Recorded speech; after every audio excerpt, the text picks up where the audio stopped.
Beginners, do you feel self-conscious in the gym?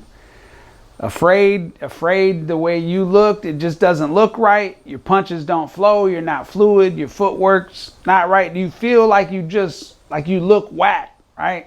Like you're just not doing things right. And do you feel so uncomfortable to hit the bag in front of people? I'm going to help you with that in this video. Just before we started this morning to shoot videos, I got Juan V. Some of you know him.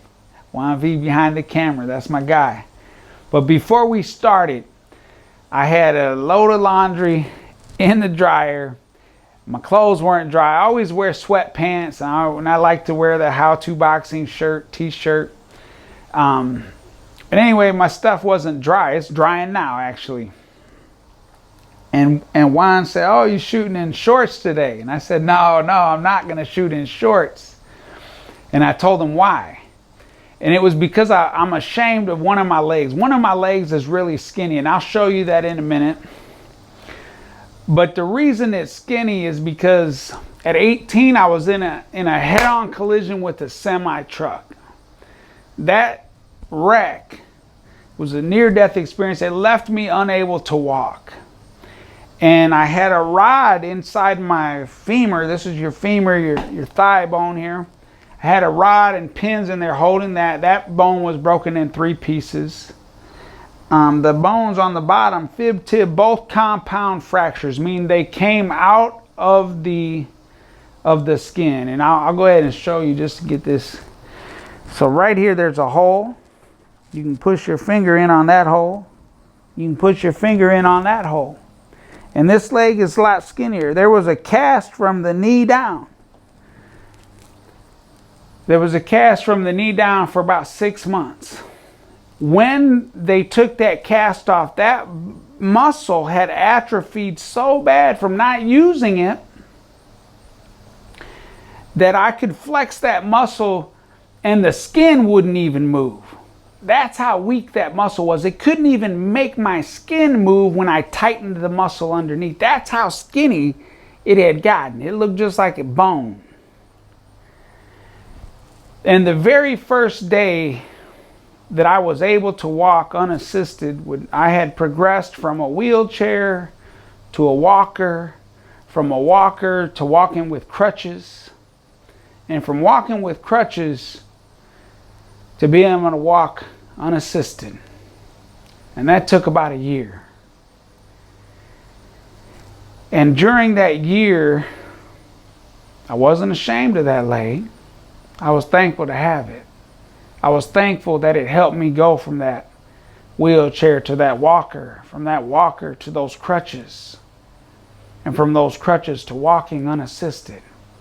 And the very first day that I was able to walk, I went to a track and I challenged myself to run 5 miles. Just a self-test. No one there judging me, just me. It wasn't a fast 5 miles, but it was a test of courage for myself. And I ran those 5 miles.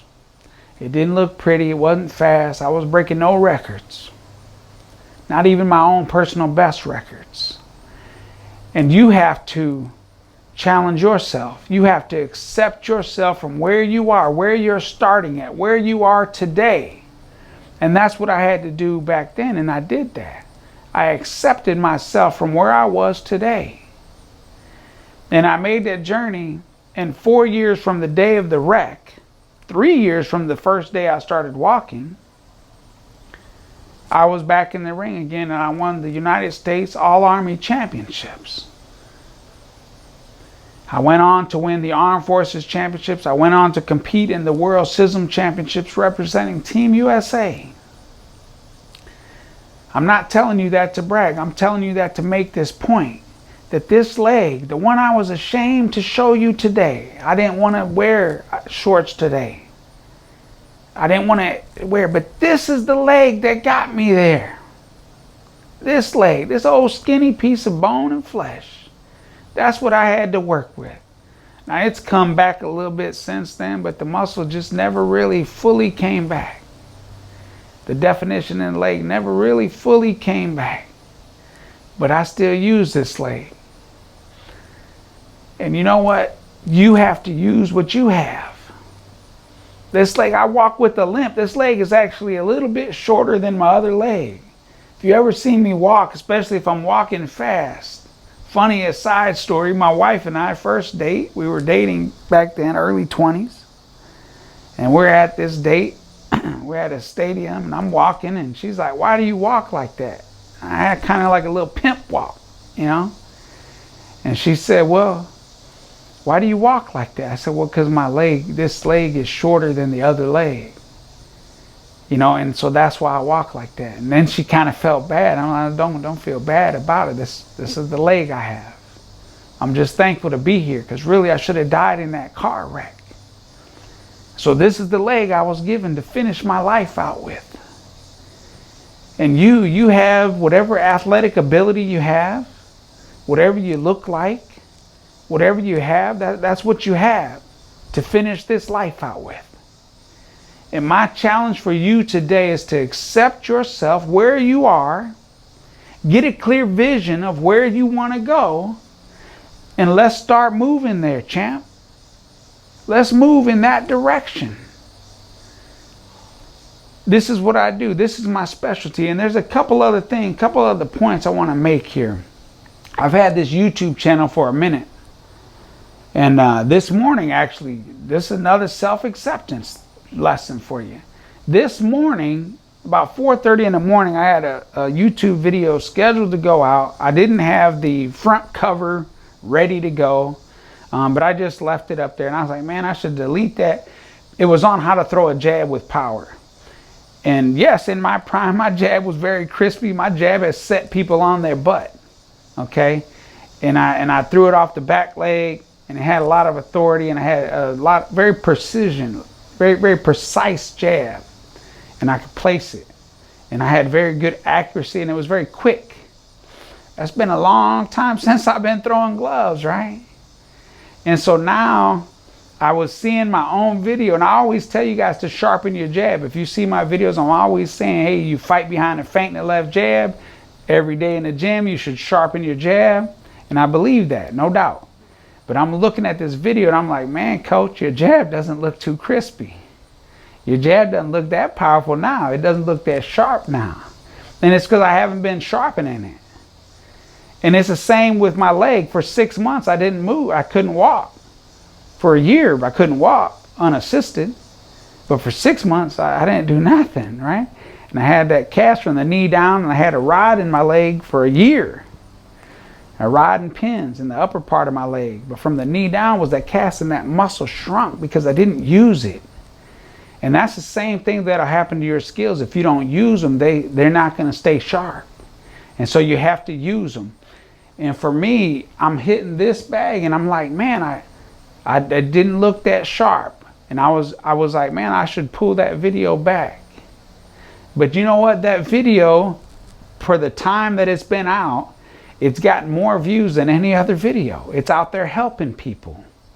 And that's what this is about. That's what my channel is about helping boxers, helping fighters improve their hand skills, right? And improve their lives. That's really what it's about. And there's other, I just got a comment this week and someone said, hey coach, your videos are so helpful and you know, you teach better than guys out there with some coaches out there with millions of views. And I appreciate that. Thank you. I don't know that, who they're referring to or what, but that's not the point. The point is this: those coaches have been out there longer online and they've served millions of people, and that's powerful. That's impressive. And I don't want to compete with anyone.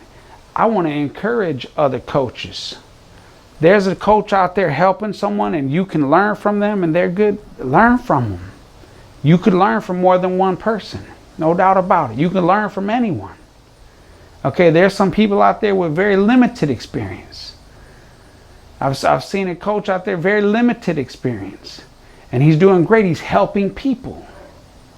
And I've seen other people throw shade at him. And I don't respect that. He don't have the experience that you have, no doubt.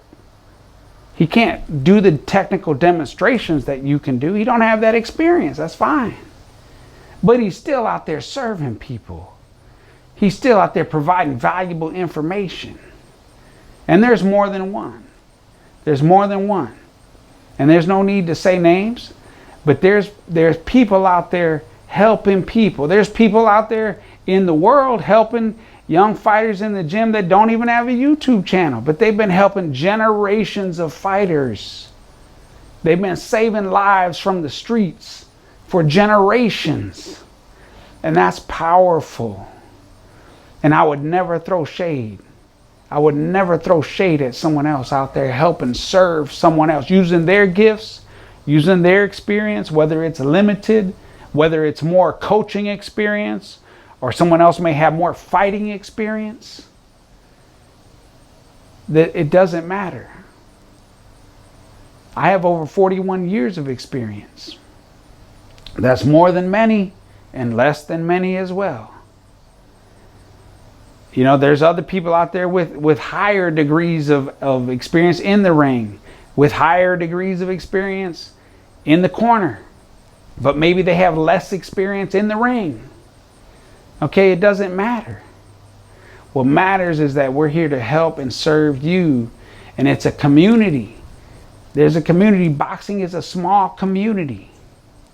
It's a great place to meet people and know people and rub elbows, and it can open many doors of opportunity for you. There's many different paths you go, and your potential, your athletic ability, your willingness to work, hard and strive to improve, that's what's going to determine how far you go, and that's what's going to determine which doors of opportunity open up for you. All of you won't become a world champion, but become a world champion in your own world, in your own life. That to me means more than anything. Become a champion in life and in boxing. Maybe you're a local champion. Maybe you're a novice champion. Maybe you won the novice state championships. Hey, and that was a beautiful moment for you. That's great. And maybe that's about as far as you went, because we never saw you at the national championships. That's okay. That's okay. That's your experience. Does that mean you can't go on and study the sweet science and still become a trainer and a coach? I know coaches who've never fought, but yet they've impacted many lives. There's people that say, oh, you could never do this if you never fought. I kind of lean on that side of philosophy. I think you need to taste the leather at least one time, because you have a different perspective when you go to teach it. I kind of agree with that to a degree. But you never know. There's coaches out there who maybe have had injuries and weren't able to go as far as others. You know, even myself. I had an injury, but it didn't stop me. I made the comeback and I went as far as I could. I came back to make the 2000 Olympic team about a year before that. I ended up having surgery on my leg, and it was worse than, you know, all the training to make that comeback made it worse for me than it was to, you know, than it was prior to making that comeback. That leg, biomechanically, it didn't work the same. So every day when I'm out there training in Colorado Springs in the Army World Class Athlete Program, it was rubbing that cartilage down to where it got two places the size of a nickel. What was catching bone on bone. It was excruciating pain to continue training. And I trained like that my last year. I just iced my leg and just numbed it. And eventually one time I'm running and I'm gradually falling back further and further in the run. At one time I was right up front, right up with those little guys. We had some fast guys on the team. And that, as time went on and that leg wore out, I'm gradually falling further and further back. And coach sees me running and I got this big limp. He's like, get in the van. I got in the van, we went and got my leg scoped and checked out, and it was way worse than they thought. And I made a choice to retire. I was in my prime. That year I competed internationally for Team USA. In my prime. And now I had to retire. And I told coach, hey, I miss it. I already miss it, coach. He said, this might be your call to coaching. I came home, I met young 9-year-old Joe Perez. My little brother-in-law, Kyle, I took him to the gym and I fell in love with teaching of the sweet science. I fell in love with passing on my information. I still had that itch to fight. I still wanted to fight, but this was the second best thing to fighting for me. It was the closest thing I could get without throwing leather and exchanging blows myself. And so I fell in love with it. And that's why I'm here today. I can't not do this. It's who I am. I'm a teacher by heart. I'm by profession as well. I teach high school kids at an alternative high school. And when I walk into that classroom every day, I'm reminded of an Indian proverb. It says, what will you do today to impact the next 7 generations? And that's what it's about for me, guys. I love you, and I want you to help me grow this channel. If you like my teaching, follow me at How To Boxing. I have a lot more resources there for you. I'm definitely want to help you, and there's different levels. That's a lot of free resources. Of course, I do have a program out there I can help you with. It's called The Warrior's Way. And I can help you unlock some chains that might be holding you back to fulfilling your potential, both in boxing and in life. That's out there for you as well. Come to How To Boxing. Let's build a relationship. I'm here to help in the best way that I can. And what's amazing to me, you know, I'm an old school guy, but what's amazing to me is the power of the internet. The very first young man I helped online was from India. That's crazy to me. That's crazy to me that I'm able to reach across the world and help someone. Yesterday I was speaking to a young man, an inspiration to me. This young man from Vietnam. And he wants to be a boxing trainer. And he's studying the sweet science. He said he'd been studying my videos. I'm sure he's studying from other coaches as well, and that's great. You can learn from anyone. But I think this young man's going to do great things, and someday he's going to be touching someone else's life in a powerful way. As a coach, as a trainer, as a teacher of the art and sweet science of boxing. And if that's what you want, if you're beginning your journey, you see yourself becoming a coach. If you see yourself becoming a champion. However you see, there's many different roles. Maybe you want to be a cut man, right? We'll start you off with the spit bucket, champ. You got to start somewhere, right? It doesn't matter where you start. It matters what you do to get where you want to go. And in order to do that, you have to accept yourself where you are today. Where I was this morning when I put that video out, that jab didn't look as sharp as I wanted it to. Right? I need to get back in on the gym and start sharpening up because it was unused. So many years of teaching it and not doing it. Right? I need to sharpen back up my own jab. Right? And then put out another video, right? And you'll see my progression and my growth. This skinny leg, I don't think it's getting any bigger unless I really focus on it. And at this point in my life, it's not worth that much to me to focus on, guys. I accept it. I appreciate it. This skinny leg got me where I am today. It got me back on that elite world class level after I couldn't even walk. I shouldn't even been alive. And it got me back. You hear that? That's imperfection. That's bad timing. That's my neighbor leaving. She's going to church, all right? She's on her mission. And that's fine, but I'm not going to let it stop this video because it doesn't stop the value. It's kind of like this. I'm a reader. I read a lot of books. I've read many New York Times best-selling books, best-selling author, and I've seen typos. But guess what? It didn't take away from the meaning of those words that were impacting my life. Those imperfections in a New York Times bestseller. They didn't take away the meaning or the lessons that were impacting my life. And so don't be one of these typo, you see a typo and now you want to send that person an email to correct it. Oh, you misspelled this. Oh, you used this word incorrectly. Oh, maybe I did. Maybe my grammar is not the best. Okay, maybe my jab doesn't look as sharp as right now. Maybe I got a gut right now. A few years ago, I put a video out and someone said, oh, that fat gym teacher. And I'm not a gym teacher. Actually, I teach business and reading. He said, oh, he probably never even been in the ring. If he only knew. Thousands and thousands and thousands of rounds.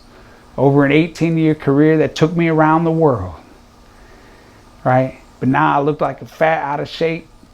Got the dad bod. Okay? But I need to make a comeback on my own in that area of my life. But does that mean that I can't get up and show up this morning to provide value to you and provide some lessons and some instruction and help you? Doesn't mean that at all.